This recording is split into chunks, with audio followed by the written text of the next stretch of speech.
हैन यहाँ अङ्कलहरुले राम्रो मान्छेलाई भोट हाल्ने हाम्रो यस्तो स्थिति हुँदा हामी प्रोटेस्ट गर्न जानु पर्थ्यो होला पर्थेन यो कुरा सही गरे हो फेरि भोट नहालेको नि नराम्रो हो के राम्रो मान्छेलाई चुज गरेर त्यति 80 वर्षको मान्छेलाई भोट दिएर कहिले हुन्छ त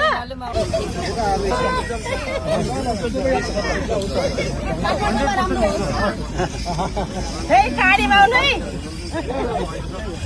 एकदम राम्रो सब दुई दिनमा भयो कि हामीलाई त धेरै खुसी भयो कन्सर्ट भन्दा नि हाम्रो हर्क साम्बङ आएर यति खुसी भयो कि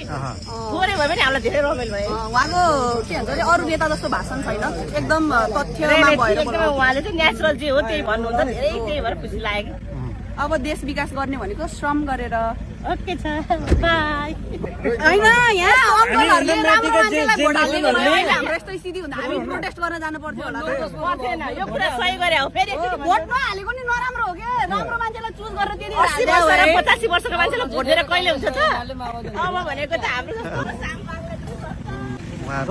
अघिल्लो पुस्ताले राम्रो नेतृत्व चुज गर्न नसकेको राम्रोलाई भोट नदिएको कारणले हाम्रो युवाहरूको अवस्था यस्तो छ अब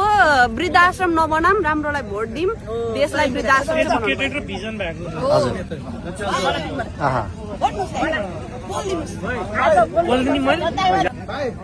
हाम्रो अभियसली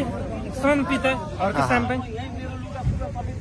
एउटा भिजन र एउटा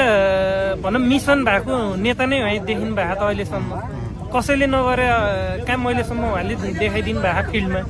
होइन उहाँले जे जति पढ्नुभयो जे जति उहाँको ल्याकतले गर्नुभयो होइन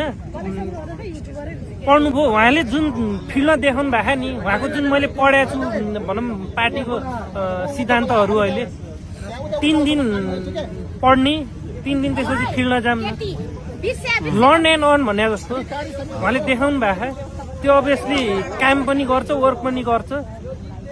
त्यही कुरा जस मिसन र भिजन भाषामा छ उहाँको सपोर्टमा सबैजना जनताहरू एकजुट हुन् अनि त्यसपछि श्रम संस्कृतिका सम्पूर्ण देशभरि जुन प्रतिनिधि हुनुभएका अब आउने चुनावमा उहाँहरूलाई साथ समर्थन दिएर अगाडि देशको होइन जुन विकृति छ व्यतिथि छ त्यसलाई सुधार्नतिर अगाडि बढौँ